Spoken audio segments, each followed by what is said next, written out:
हमारे समाज में जातिवाद की जड़ें बहुत गहरी हैं। भले ही देश को आज़ाद हुए 75 साल से ज़्यादा हो चुके हैं, लेकिन सोच में बदलाव आज भी अधूरा है। सिनेमा समाज का आईना होता है और जब कोई फिल्म जातिवाद जैसे गंभीर विषय को उठाती है तो उम्मीद की जाती है कि ऑडियंस को सोचने पर मजबूर करे। धड़क 2 भी एक ऐसी ही कोशिश है। यह फिल्म तमिल क्लासिक पेरिमरम पेरुमल से प्रेरित है, जिसने जाति संबंधी अन्याय को प्रभावी ढंग से दिखाया था, लेकिन हिंदी में उसका असर उतना तीखा महसूस नहीं होता। फिल्म की कहानी नीलेश सिद्धांत चतुर्वेदी की है, जो एक दलित परिवार से हैं और वकालत की पढ़ाई कर रहा है। वह समाज में बराबरी का सपना देखता है।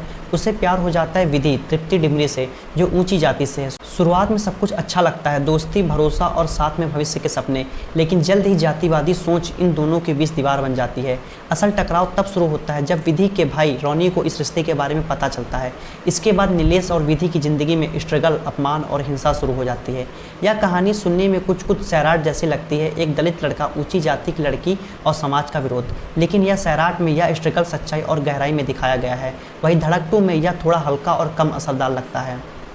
सिद्धांत चतुर्वेदी ने नीलेश के किरदार को पूरी सच्चाई से निभाया है। उन्होंने दर्द, गुस्से और चुप्पी को संतुलित ढंग से पेश किया है, जिससे ऑडियंस उनसे जुड़ जाती है। खासकर फिल्म के दूसरे हिस्से में जब वह टूटते या खुद से लड़ते हैं तब उनकी आंखें बहुत कुछ कहती हैं। तृप्ति डिमरी ने विधि के किरदार से अच्छी कोशिश की है। शुरुआत में उनका किरदार आत्मविश्वासी लगता है, लेकिन जैसे जैसे कहानी बढ़ती है वह थोड़ा पीछे टूटता दिखता है। स्क्रिप्ट में उन्होंने खुलकर कुछ करने का मौका नहीं देती। और अब सचदेवा फिल्म का सबसे बड़ा सरप्राइज है। उन्होंने विलन का किरदार बिना ज़्यादा डायलॉग के निभाया है। उनकी आंखों में जो खामोश नफरत है वह डर पैदा करती है। उनके सीन कम जरूर हैं, लेकिन असरदार हैं। विपिन शर्मा, नीलेश के पिता का काम छोटा लेकिन प्रभावशाली है। जाकिर हुसैन, कॉलेज डीन, एक ऐसा सीन करते हैं जो नीलेश को लड़ने की हिम्मत देता है। सभी कलाकार अपने अपने किरदारों में फिट बैठते हैं। फिल्म का संगीत कहानी के साथ मेल खाता है। ये कैसा इश्क, दुनिया अलग, बस एक धड़क और प्रीत रे जैसे गाने अच्छे हैं, लेकिन बहुत याद नहीं रहते। बावरिया थोड़ा एनर्जी लाता है और मूड बदलता है।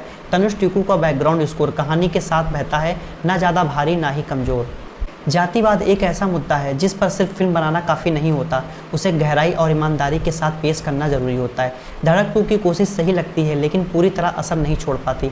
कई सीन में साफ दिखता है कि निर्देशक और लेखक कुछ कहना चाहते हैं, वो बदलाव की बात करना चाहते हैं, लेकिन ऑडियंस तक वो बात पूरी ताकत से नहीं पहुँच पाती। ऐसा लगता है जैसे फिल्म एक ज़रूरी मुद्दा छूती है, लेकिन उसे गहराई से पकड़ नहीं पाती। धड़क 2 एक अच्छी कोशिश है।